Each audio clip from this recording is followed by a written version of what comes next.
Well, good morning, dear students. Myself, Dr. Ashish Garg, Associate Professor in Chemistry, SEAT, RN Ruia Government College, Ramgarh Shekhawati, district Sikar, Rajasthan. बच्चों, BSc part second organic chemistry में हमने start किया हुआ है ethers and epoxides, right.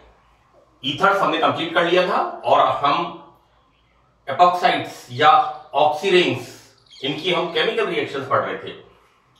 मैंने बच्चों 25th lecture में acid catalysed ring opening of the oxiranes यानी अम्ल उत्प्रेरक की उपस्थिति में एपॉक्साइड्स का बिहेवियर कैसा होता है, इस बात को मैंने 25th लेक्चर में एक्सप्लेन किया था। नाउ इन दिस लेक्चर बच्चों यहां पर हम बेस कैटेलाइज्ड रिंग ओपनिंग यानी जो इपॉक्साइड्स हैं इनकी बेस के साथ किस प्रकार अभिक्रिया होती है, किस प्रकार से इनकी वलय खुलती है, हम इसका अध्ययन करेंगे। देखो बेटा, यहां पर आई स्टार्टेड कि इपॉक्साइड्स में या ऑक्सीरेंस के अंदर 3 मेंबर्ड रिंग होती है और हमें अच्छी तरह इस बात का पता है। मैंने acid catalysed ring opening of the epoxides, right, अम्ल उत्प्रेरण के द्वारा वलय का खुलना, इससे पहले वाले लेक्चर में भी इस बात को बताया था कि 3 मेंबर्ड रिंग के अंदर बॉन्ड एंगल स्ट्रेन होता है और उसकी वजह से 3 मेंबर्ड रिंग्स जो होती हैं वो ज्यादा अस्थायी होती हैं, अनस्टेबल होती हैं और बहुत जल्दी ये रिएक्शन करती हैं और इनकी रिंग टूट जाती है। बेटा यहां पर एक तो मैं आपको बता दूं कि ethylene oxide, this is the ethylene oxide, इसकी रिएक्शन हो रही है सोडियम इथॉक्साइड के साथ और इथेनॉल इज ए सॉल्वेंट। यहां पर इथेनॉल एक सॉल्वेंट की तरह काम करता है। देखो बेटा, मैंने यहां पर लिखा है बेस कैटेलाइज्ड। मैं आपको एक बात बता दूं कि यहां पर ये ethoxide ion, this ethoxide ion is act as a base. बच्चों यहां ये बहुत इंपॉर्टेंट चीज है कि ये जो आयन होता है ethoxide ion, this act as a base, ये क्षारक की तरह व्यवहार करता है। तो होता क्या है कि बेस कैटलिस्ट की प्रेजेंस में स्ट्रॉन्ग न्यूक्लियोफाइल की रिएक्शन से इपॉक्साइड रिंग टूट जाती है, राइट, क्योंकि इपॉक्साइड रिंग 3 मेंबर्ड होती है और 3 मेंबर्ड रिंग के अंदर विकृति स्ट्रेन ज्यादा होता है। Baeyer strain theory BSc part first में हमने साइक्लोएल्केन्स पढ़ा है, उसमें पढ़ा है बेयर स्ट्रेन थ्योरी। तो बच्चों यहां पर 3 मेंबर्ड रिंग के अंदर स्ट्रेन ज्यादा होता है और मैंने इसको यहां पर लिखा है कि 3 मेंबर्ड रिंग में बॉन्ड में स्ट्रेन के कारण ऐसा होता है। यानी जब इपॉक्साइड्स की रिएक्शन सोडियम इथॉक्साइड्स के साथ होती है इन द एथाइल अल्कोहल, तो बच्चों ये रिंग टूट जाती है। और ये ऐसा क्यों होता है? क्योंकि यहां पर ये 3 मेंबर्ड रिंग होती है और 3 मेंबर्ड रिंग में जो बॉन्ड एंगल स्ट्रेन होता है, तनाव जो होता है उसके अंदर, उसकी वजह से रिंग टूट जाती है। बच्चों यहां एग्जांपल मैंने दिया है कि ethylene oxide, this is the ethylene oxide, alcoholic solution में सोडियम एल्कोक्साइड के साथ, राइट, ये मैंने शब्द यूज किया है एल्कोक्साइड। देखो बेटा, एल्कोहल का जो नेगेटिव आयन बनेगा वो एल्कोक्साइड, जैसे मिथाइल अल्कोहल से मिथॉक्साइड, इथाइल अल्कोहल से इथॉक्साइड, प्रोपाइल अल्कोहल से प्रोपॉक्साइड, राइट। तो I am using here ethyl alcohol and this is sodium ethoxide, right. तो यहां पर इथाइलिन ऑक्साइड की रिएक्शन एल्कोहलिक सॉल्यूशन के अंदर किस कैटलिस्ट से हो रही है? This is the catalyst sodium ethoxide and here this ethoxide ion, ये बच्चों एक बेस की तरह व्यवहार करता है। तो बेटा यहां एक हमने एसिड कैटेलाइज्ड में क्या पढ़ा था, वहां पर ग्लाइकॉल्स बनते हैं, लेकिन यहां पर बनते हैं बच्चों alkoxy glycol. This is the ethoxy glycol, this is the formation of ethoxy glycol, right. एक बार मैं आपको फिर रिपीट कर दूं इसका एग्जांपल कि इथाइलिन ऑक्साइड एल्कोहलिक सॉल्यूशन के अंदर बेस कैटलिस्ट, जो हम रिएक्शन पढ़ रहे हैं बच्चों, यहां पर हम बेस कैटलिस्ट की प्रेजेंस में ये रिंग टूटती है, ये वलय खुलती है, और वलय खुलने पर यहां पर एल्कोक्सी ग्लाइकॉल का संश्लेषण होता है। इसका मैकेनिज्म क्या है बच्चों, हम इस रिएक्शन को किस तरह से बताएंगे। एक तो मैं आपको ये बता दूं कि यहां पर मैकेनिज्म एसिड कैटलिसिस से डिफरेंट होता है। एनीवे हम देखते हैं इसको कि इपॉक्साइड मॉलिक्यूल पर एल्कोक्साइड आयन, जैसा मैंने लिखा है ethoxide ion is act as a base, और हम यहां क्या यूज कर रहे हैं, बेस कैटलिस्ट। यानी ये जो रिंग ओपनिंग हो रही है, ये रिंग ओपनिंग हो रही है बेस कैटलिस्ट की प्रेजेंस में। तो ये जो हमारा एपॉक्साइड मॉलिक्यूल है, इस एपॉक्साइड मॉलिक्यूल पर एल्कोक्साइड आयन का न्यूक्लियोफिलिक अटैक। सी बेटा एक बड़ी क्लियर चीज है, this is the negative charge, because alkoxide IDE, chloride, bromide, sulphide,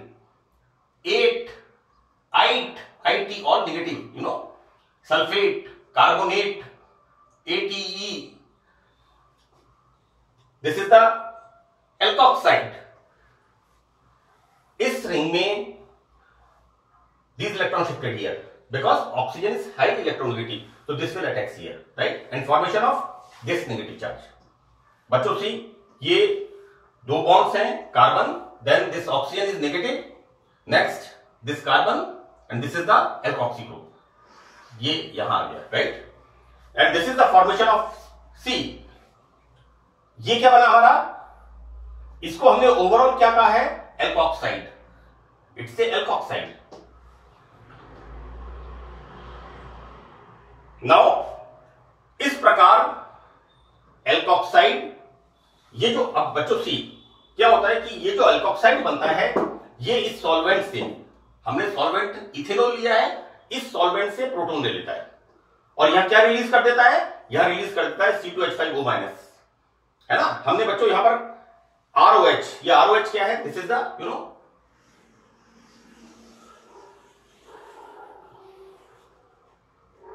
this is the ROH, कि एल्कोक्साइड सॉल्वेंट C2H5OH से एक H+ ग्रहण करके एल्काइल ग्लाइकॉल डेरिवेटिव बनाता है। सी हो क्या रहा है बेटा, यहां पर ये क्या करता है, दिस कम्स हियर,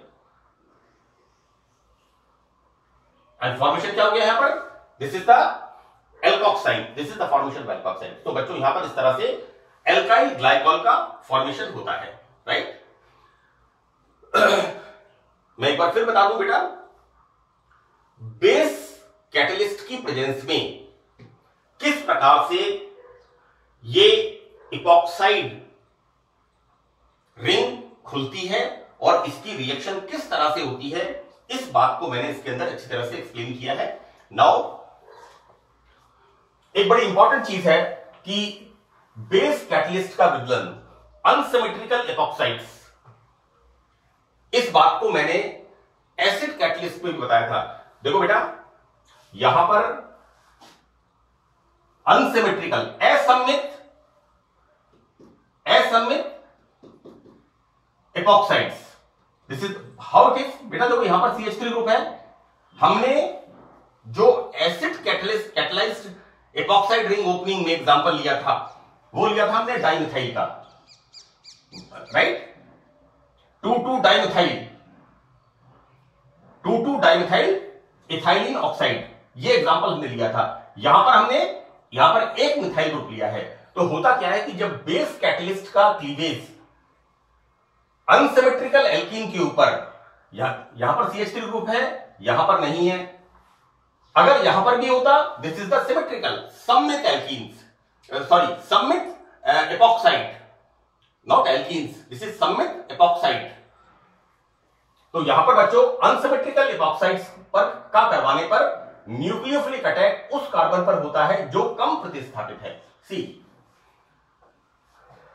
हम जब अनसिमेट्रिकल एपॉक्साइड के ऊपर बेस कैटालिसिस रिएक्शन कराते हैं तो ये जो बेस कैटलिस्ट है ये उस कार्बन पर अटैक करता है जो एल्काइल सब्स्टिट्यूटेड नहीं है, जबकि एसिड कैटलिस्ट में ये बेस कैटलिस्ट कहां पर रिएक्ट कर रहा था, जो कार्बन एल्काइल सब्स्टिट्यूटेड होता है।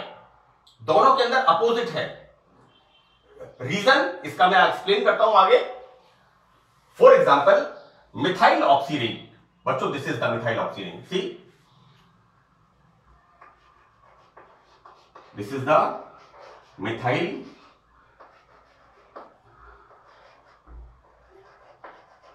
Methyl oxirane. मिथाइल ऑक्सीरिंग की इथेनॉल में सोडियम इथॉक्साइड के साथ रिएक्शन करवाने पर 1 इथॉक्सी प्रोपिनोल बनता है। बच्चों यहां पर इसका फॉर्मेशन होता है, this is the formation, see ethoxy, 1 ethoxy, this is 1 2 and 3। बेटा नंबरिंग यहां से नहीं करेंगे, यहां पर क्रियात्मक समूह पास में है, नंबर 1 बार। नंबर 2, नंबरिंग चाहे आप यहां से करें, नंबरिंग चाहे आप यहां से करें, OH ग्रुप की पोजीशन 2 पर आती है ना। तो चूंकि यहां पर एल्कोक्सी ग्रुप है इसलिए IUPAC के अंदर जो नंबरिंग हम करते हैं वो यहां से करते हैं। तो this is the 1 ethoxy 2 propanol, right. तो यहां पर बच्चों 1 इथॉक्सी 2 प्रोपेनोल बनता है। जैसा मैंने आपको बताया कि यहां पर इथॉक्सी ग्रुप ये वाला उस कार्बन के साथ जुड़ता है जिस पर, it's a very important feature, कम स्टीरिक हिंड्रेंस होता है। बेटा ये मिथाइल ग्रुप कैसा होगा, टेट्राहेड्रल, है ना। ये लाइक दिस, और यहां पर मैंने लिखा है त्रिविम बाधा, जिस कार्बन पर कम त्रिविम बाधा होती है। यहां अभिक्रिया acid catalyst, very important feature थी, मैं इसको अंडरलाइन कर देता हूं।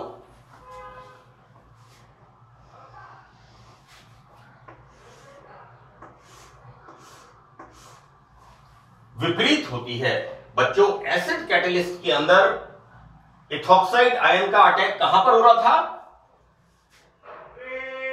इपॉक्साइड में उस रिंग पर हो रहा था जिस पर एल्काइल सब्स्टिट्यूएंट्स लगे रहते हैं, जबकि बेस कैटलिस्ट के अंदर इथॉक्साइड आयन का अटैक कहां पर हो रहा है, जहां पर कम प्रतिस्थापी लगे हुए हैं, क्योंकि यहां पर बच्चों इसको स्टीरिक हिंड्रेंस कम होता है, right. Now formation of this is the alkoxide, C this is the formation of, बच्चों ये हो गया OR हमारा, ये OR हो गया, then this is CH2, now again ये हमारा this is this is the formation of here alkoxide, right. और ये एल्कोक्साइड क्या करेगा, वापस इथाइल अल्कोहल से, जैसे यहां पर ये एल्कोक्साइड इस इथाइल अल्कोहल से H+ लेकर के क्या फॉर्मेशन कर लेगा, this is the 1 ethoxy 2 propanol, right, and removal of this like this. बस यहां पर एक चीज समझनी है कि अनसिमेट्रिकल, दिस इज मिथाइल ऑक्सीरिन, जब इसके ऊपर इथॉक्साइड आयन का अटैक होगा तो उस कार्बन पर होगा जिस पर की सब्स्टिट्यूएंट्स की संख्या कम होती है, जबकि एसिड कैटलिस्ट में यहां पर ये इथॉक्साइड आयन का अटैक उस कार्बन पर होता है जिस पर सब्स्टिट्यूएंट्स की संख्या ज्यादा होती है, राइट। नाउ इसका कारण यह होता है कि एसिड कैटलिस्ट क्लीवेज में अभिक्रिया SN1, it's very very important. यहां पर एसिड कैटलिस्ट में अभिक्रिया SN1 प्रकार की होती है। बेटा मैंने यहां पर लिखा है 1 डिग्री कार्बन 1 डिग्री का मतलब प्राइमरी कार्बन, जबकि वहां पर है 3 डिग्री कार्बन। और हमें अच्छी तरह से पता है बेटा कि जो see this bond shifted here, अब यहां पर क्या बनेगा, यहां पर क्या बनेगा बेटा, ये बनेगा प्राइमरी कार्बोनियम, जबकि एसिड कैटलिस्ट में कौन सा कार्बोनियम बन रहा है, 3 डिग्री टर्शियरी कार्बोनियम आयन। और बेटा ऑर्गेनिक रिएक्शन मैकेनिज्म में मैंने बीएससी पार्ट फर्स्ट में आप लोगों ने 12th क्लास में इस बात को बहुत डिटेल में पढ़ा है कि 3 degree carbonium ion is more stable then 1 degree carbonium ion. हम जब स्थायित्व की बात करते हैं तो हम पढ़ते क्या है, स्टेबिलिटी, कि 1 degree carbonium ion is less stable then 2 degree carbonium ion and 2 degree carbonium ion is less stable then 3 degree carbonium ion, right. तो हियर एसिड कैटलिस्ट रिएक्शन में बच्चों रिएक्शन होती है SN1 टाइप ऑफ, राइट, जबकि क्योंकि protonation के कारण carbon atom धनावेशित हो जाता है, इस प्रकार अधिक प्रतिस्थापित कार्बोकैटायन को ज्यादा स्थायी बनाते हैं।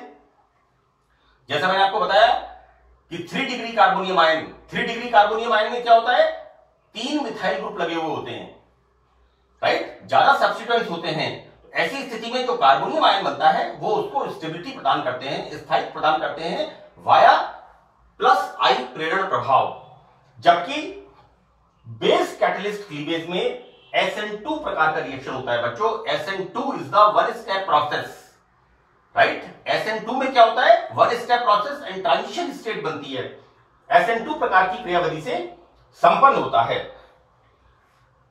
इसमें जिस कार्बन पर कम स्टेरिक हिंड्रेंस होता है न्यूक्लियोफाइल उसी पर अटैक करता है। मैं बार बार एक बात बता रहा हूं कि यहां पर बच्चों मिथाइल ग्रुप होता है और मिथाइल ग्रुप के कारण इस कार्बन पर त्रिविम बाधा स्टेरिक हिंड्रेंस होगा। तो जहां जिस कार्बन के ऊपर त्रिविम बाधा कम होती है ये एल्कोक्साइड आयन उसी कार्बन के ऊपर अटैक करता है, right. So reactions of epoxide ion is over, that's all. मुझे उम्मीद है कि ये लेक्चर आपको अच्छी तरह समझ में आएगा। So that's all in this lecture, thank you.